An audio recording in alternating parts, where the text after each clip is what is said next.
हमारे YouTube channel Shivam NCERT solution में आपका स्वागत है। हम आज प्रतिशत से संबंधित प्रश्न करेंगे, तो चलिए देखते हैं प्रश्न क्या है। देखिए प्रश्न है, किसी परीक्षा में ए तथा बी क्रमशः अधिकतम अंकों का 60% तथा 30% अंक प्राप्त करते हैं। इनके प्राप्त अंकों का योग 702 है, तो परीक्षा में कुल पूर्णांक कितने थे। देखिए, किसी परीक्षा में ए तथा बी क्रमशः अधिकतम अंकों का 60% तथा 30% अंक प्राप्त करते हैं। देखिए, अधिकतम अंक का मतलब क्या हुआ, किसी भी परीक्षा के कुल पूर्णांक को ही क्या कहते हैं, अधिकतम अंक। तो चलिए देखते हैं, किसी परीक्षा में ए तथा बी क्रमशः अधिकतम अंक का मतलब क्या हुआ, कुल पूर्णांक, यानी कि कुल पूर्णांकों का 60% तथा 30% अंक प्राप्त करते हैं। देखिए, परीक्षा में कुल पूर्णांक कितना था ये पता नहीं है, लेकिन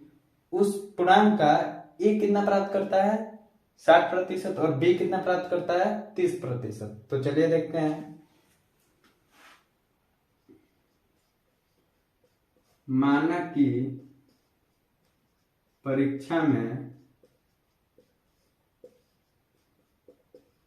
कुल पूर्णांक बराबर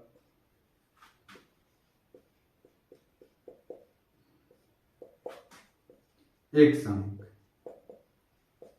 देखिए, मान लीजिए कि परीक्षा में कुल पूर्णांक कितना था, 100 अंक था, और x का ए कितना प्राप्त करता है, 60%। तो चलिए देखते हैं, ए द्वारा प्राप्त कुल अंक बराबर कितना हो जाएगा, x का 60%,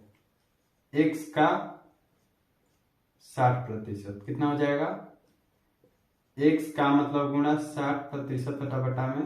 100, 1 0 से 1 0, और 2 से कटेगा 3 बार में, 2 से कटेगा 5 बार में, कितना हो जाएगा,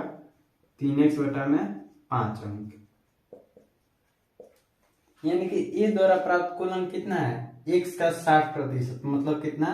3x बटा में 5 अंक। अब देखिए आगे, b कितना प्राप्त करता है कुल अंकों का, 30%, यानी कि b द्वारा प्राप्त कुल अंक कितना हो जाएगा, b द्वारा प्राप्त कुल अंक बराबर कितना हो जाएगा, x का 30%,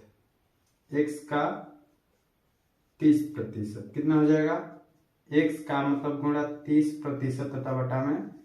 100, 1 0 से 1 0 कटेगा, कितना हो जाएगा, 3x बटा में 10 अंक।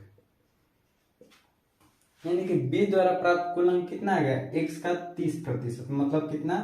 3x बटा में 10 अंक। अब देखिए आगे, इनके प्राप्त अंकों का योग 702 है, यानी कि a और b के प्राप्त कुल अंकों का योग कितना है, 702, और a और b के प्राप्त कुल अंकों का योग कितना हो जाएगा, a द्वारा प्राप्त कुल अंक कितना है, 3x बटा में 5, और b द्वारा प्राप्त कुल अंक कितना है, 3x बटा में 10। तो a और b द्वारा प्राप्त कुल अंकों का योग कितना हो जाएगा, a तथा b द्वारा प्राप्त कुल अंकों का योग बराबर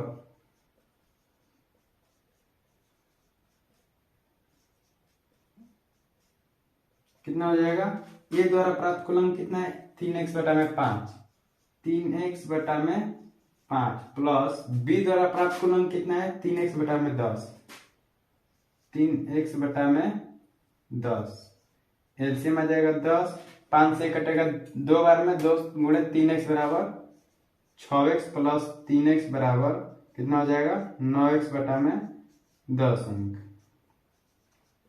यानी कि a तथा b द्वारा प्राप्त कुल अंकों का योग कितना आ गया, 9x बटा में 10, और a और b के प्राप्त कुल अंकों का योग कितना दिया है, 702, यानी कि ये भी है a और b के कुल अंकों का योग, और ये भी है a और b के प्राप्त कुल अंकों का योग, तो दोनों हो जाएगा बराबर। अब देखिए आगे, 702 बराबर हो जाएगा कितने के, 9x बटा में 10,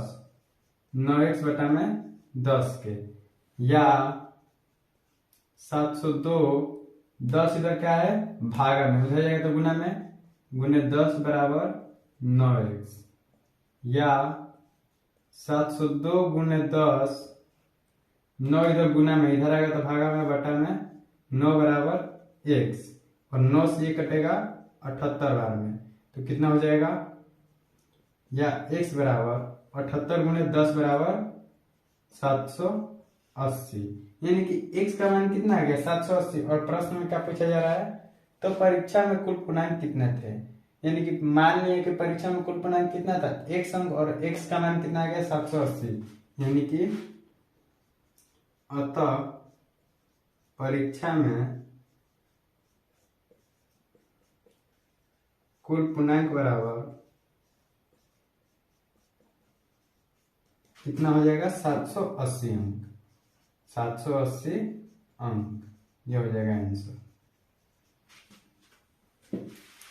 चलिए, तो आज के लिए इतना ही, हम मिलते हैं अगले वीडियो में।